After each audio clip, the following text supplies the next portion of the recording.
I feel like that's one of like the biggest secrets that is not talked about in the dating world. When you get together with someone, you're like, ooh, there's this attraction. We got our pheromones going, all of our dopamine receptors are like, woo, this is amazing. Can I actually be like, you know what? I don't want to impress you. I want to be my authentic self with you. And if you like my authentic self, then great. And if not, you know what? I'm going to let go of the high that I get from the feeling of being with you in order to just be truly authentic. And I don't think that people do that consciously. So therefore, I'm going to make these internal compromises that I can then later say like, it's not cool when you do that. And maybe some of those things really aren't cool. But on the other side, it's also part of my own deception. And I think that's what made it work so well. We both were like, this is who we are. And I like this and I don't like this. So when you did something or I did something that one of us didn't like, that was said from the beginning of the relationship. Right. Welcome back to part 2 of this week's episode of the Interracial Couple Podcast. So what is one thing that your lover does that's just expected? Setting up for this podcast. Guys, all I have to do is look pretty and show myself to do this podcast. And I say that laughing, but I so appreciate you for doing this. Like, there's so much that goes into recording. I actually take that back. It's not like I just show up. I prepare to show up authentically and to be honest with the people that listen to us, to myself. Since we started this podcast, I committed that whenever I show up, I'm going to fully show up. And I think we've done that. I've done that. I'll speak for myself. I've done that very well. And you've done it and you're always ready to like show up and record the podcast. But there's another part is that this podcast does need to be set up. The cameras need to be set up. We just bought a new microphone and you went out and did all that research. All I needed to do was like, you showed me like 2 or 3 microphones to choose from and I chose it. But you still had to go and like find them. And I so appreciate that because without you, like, I'm just like, this would not get done. Like, I absolutely no way I would be able to record a podcast on my own. Well, you could. You just could. Don't have to because you do it. I'm here. Yay, yeah. Me. And so I just want to let you know that doesn't go unnoticed. That I appreciate you.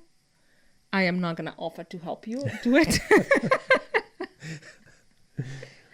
but I am looking you in the eye, and I appreciate that every week. Wow. You set this up. Thank you for saying that. Yeah. It feels good. It feels good to be acknowledged. And I get to acknowledge you. But before I do, I think that's also just something that's worth just spotlighting for a moment. What are those things that just get done and it becomes part of routine? Going back to routine to actually find the way that routine can actually be truly, truly special. So thank you for that. And I think I had a couple of things. The first was just laundry. Like that's so nice. Like we really do share a lot of, responsibilities and duties. But without a question, you take the lead on the laundry. And that's just awesome. Like, I really appreciate that. And because we have a relationship that is actually built on mutual respect and equality, I think one of the things that becomes challenging in an equal relationship is, well, I don't want to do all of X, right? Because I want us to have some, I want there to be some like equality around that or whatever. And I think that's important. But the other thing is, when is it actually just okay to say, you know what, this is what you do and this is what I do. And, with cooking, we both do. With cleaning, we both do. With earning, we both do. There's a lot of things that we both do. And then there are a few things that just I do and a few things that just you do. And there's almost like, I really understand why there are like certain people that really want to hold on to old gender norms. Part of that means I just know what's expected of me. And I also know that like when I come home from a day at work, I don't have to think about food. Food is there, for example. And that's just so amazing. Why do you want to give that up? And I think you don't necessarily want to give that up. You just No. want to give up the fact that, is that really what works for both people? And if it works for both people, like truly, then amazing. And if it doesn't, then like, you know what? I might have to make dinner sometimes when I come home. That's fine. But what can we have in our relationship that I know you do this and I do that, and we never have to think about that. And and particularly when you take responsibility for it, like you actually take responsibility for that, I never have to be like, oh, where I have to remind you, or it has to become anything in our relationship. It's just done. It's beautiful. So thank you for that. You're welcome. And thank you for acknowledging me. And the thing is, like, I have fallen in love with doing laundry because, and All right, there are well, moments where maybe you should marry doing the laundry.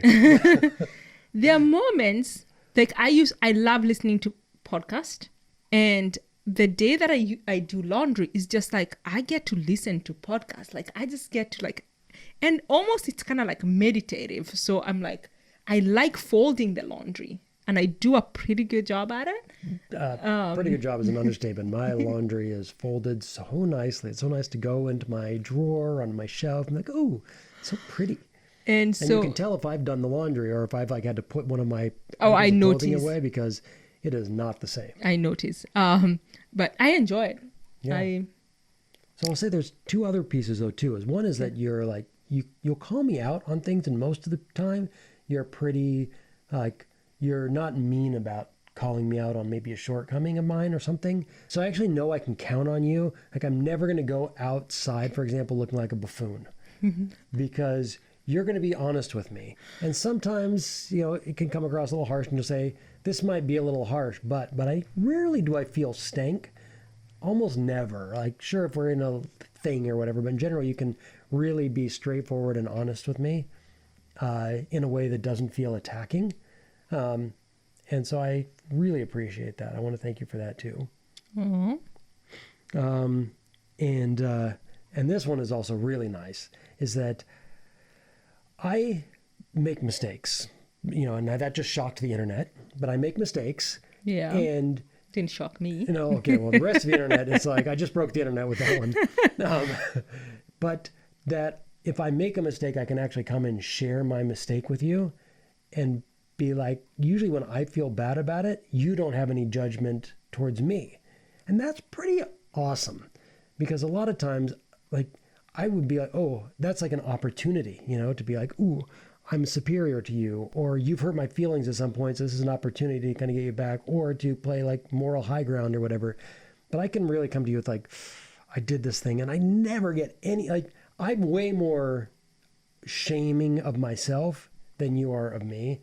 And then you actually help me get past the shame, so I can actually learn from the lesson and move on. So I want to thank you for that too. Oh, you're welcome. And you know why I do that? Because I know because if I do something that is upsetting to you,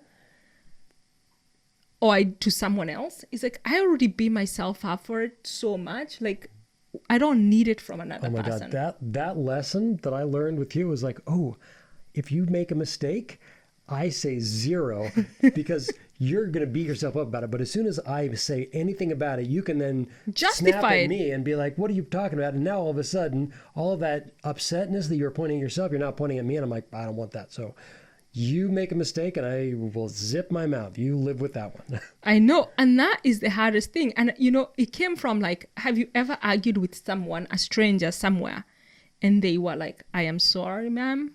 I didn't mean to do that. And then you left feeling like an ass.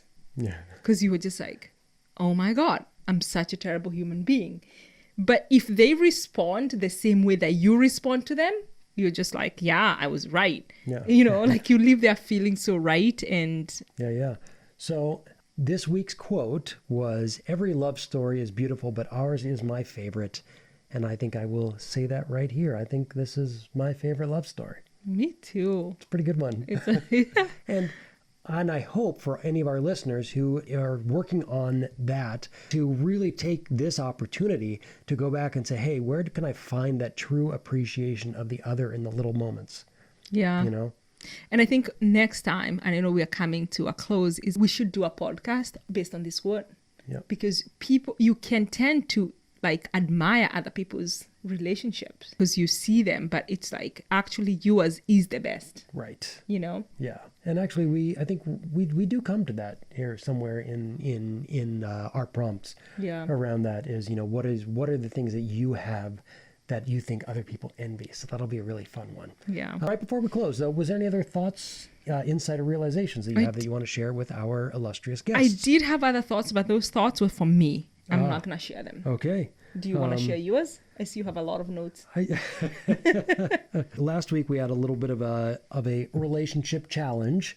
We were having a little bit of a spat, and I didn't want to journal. I put off journaling for a couple of days, but I did look at the prompts. Oh, you did? And I didn't write, but I just sat with them. There was part of me was like, I can't do this right now. But by just looking at it, I had to actually think about it. And the thinking about it was really beneficial for the healing and what ultimately became, we're still together. We survived, we survived. So I think that was it, was particularly around, the journaling is sometimes just really hard to do, but also sometimes just pondering it or going into that space of, I can't write about this, but maybe I can at least think about it. Or the other thing was, how do I use my writing matter when I'm not in the mood? Like, what do I want to cherish with my lover forever when we just had a fight? I can't think of anything. But, right? But to actually go back and say, you know what? I'm going to think about that. Or maybe at some point say, I'm going to even write about it as a part of my process of healing whatever little thing is going on. So there we have it. There we have it. All right. Thank you for joining us on this week's podcast. And we'll see you next week. See you next week.